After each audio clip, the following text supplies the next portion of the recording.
So I finally got around to getting my first revolver, which is the Smith & Wesson J-Frame 442, 5-shot, 38 special plus T, and I'm going to go over some of the positives and negatives that I realized about the gun.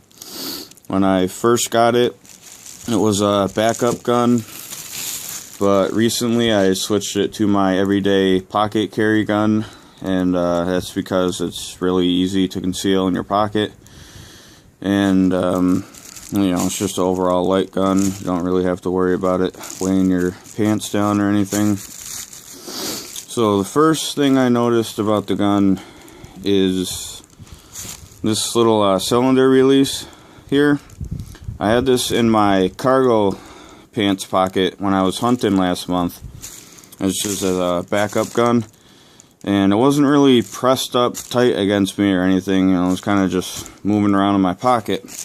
Well, from doing that, this little piece here fell off, and luckily it was in my pocket because all the hardware fell off with it. But I don't know if that's just an issue with the gun, or the shop I got it from, it was already loose and I just didn't notice it. But if you are looking to get one of these, I would just keep an eye on that. And the only other bad thing I can really say about this is the sights. They're not horrible, but they're not the greatest. You know, this really isn't a long distance gun. This is more of a 5 to 10 feet standing in front of you type gun. And that's mostly why I like it. Also, for how small the gun is, it fits in my hand really well, which is always a plus for me. And show you, it is empty. The trigger pull it's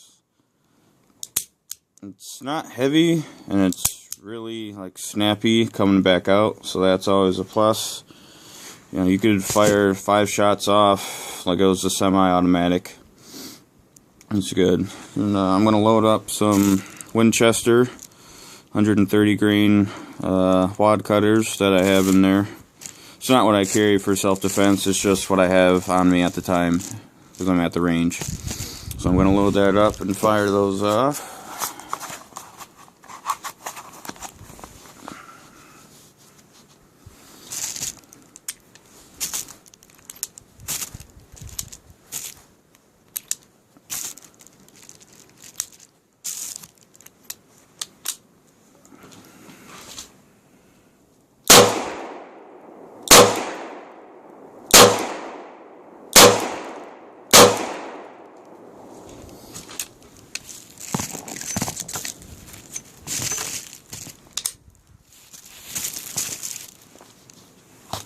Alright, so as you can see, no issues with that. And this is actually a snagless internal hammer design, so you can get it right out of a pocket or a tight spot without any issues. And this design actually goes back to the late 1800s, so it's kind of a classic gun with a modern twist to it.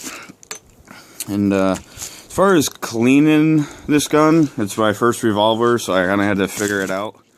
But when I go to clean the actual cylinder parts, I clean it out with the patch, and then I actually take a clean patch and leave it in the port I just cleaned to remember which one that I didn't do yet, because otherwise, you know, you keep forgetting which one you just did. So that's what I do to remember which one that I just cleaned, and that works. And overall, I do leave this gun in my truck all day while I'm at work because I'm not allowed to carry there. So you do have to oil it a lot, being in the cold and then going from the hot. This little bolt here actually started to rust on me, so I tried upkeeping the oil and stuff on that, but other than that, everything else is fine. It just has about a inch and a quarter barrel around there. You know, super snub nose, short barrel. and is very, very loud.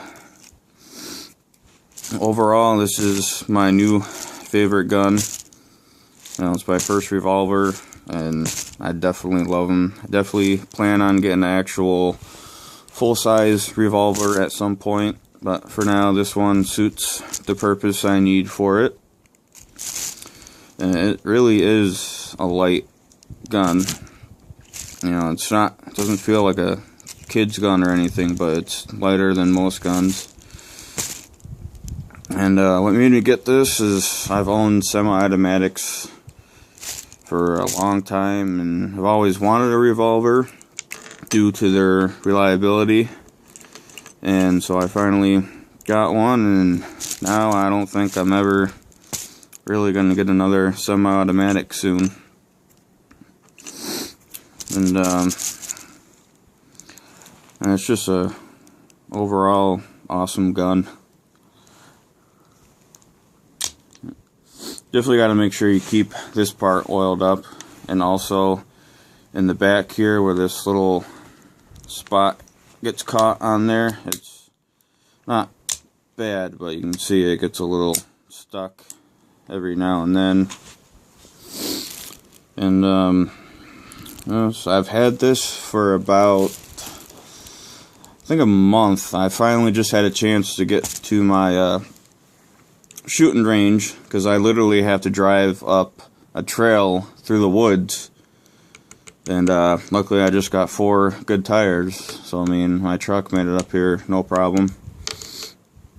So if you guys are looking to get one of these, it's definitely an awesome gun. You will not be disappointed.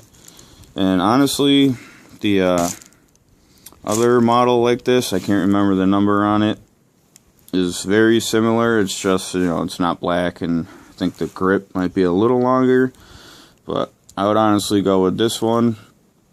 And this is kind of like the Bodyguard 380. You feel most of the recoil in the palm of your hand, not your actual wrist. But the Winchester loads I was using was the Train and Defend, target loads. It does say it's minimal recoil, which I definitely felt it was. And for my defensive carry, I carry the SIG V-Crown, and also the Remington hollow points, which is another 130 grain bullet. But it's an overall in-your-face type gun. It's definitely the best one you could possibly get. I carry it in my pocket all the time. There's no bulge. Honestly, you forget it's even there. But, obviously if you need it, you have it.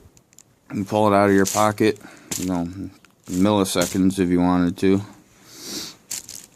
I just wanted to let you know that got this, and also, it's definitely a great gun. It depends on what ammo you use. I've used Winchester, the Remington. I also did try out the SIG V-Crown, and either one of those hasn't really been a dirty round. I haven't had any squibs or anything like that, so that's good. And the sights, they are fixed, so you can't get any aftermarket ones, which once you practice with it enough, which is one of the things you have to do with this gun, you can't just walk around with it and expect to be accurate with it. You do have to practice with it. But once you get used to the sights, it's like second nature. So that was my little review of the Smith & Wesson 442. If you have any questions or comments, just let me know.